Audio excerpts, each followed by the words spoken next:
Now with two teens who were shot at a DeKalb County apartment complex and then rushed to the hospital. Victor Williams joins us live from outside Grady Memorial Hospital. And Victor, what's the latest on their condition after that shooting, as residents in the neighborhood are understandably on edge?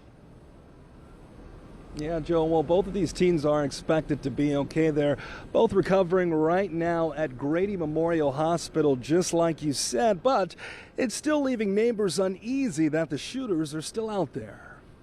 Every time I come over here, police is outside. A yellow tape is outside. It's always something. It's a little quieter at the Sapphire apartment complex in DeKalb County after a shooting Friday night sends two teens to the hospital.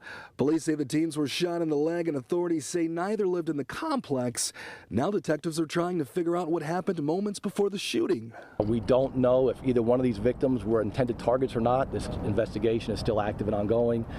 And at this time, we're still reviewing video to identify the suspect vehicle, which I cannot release what that description is at this point.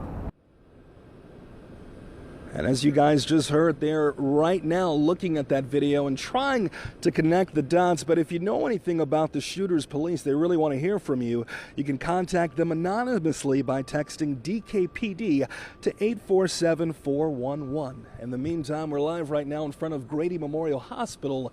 Victor Williams, Atlanta News First.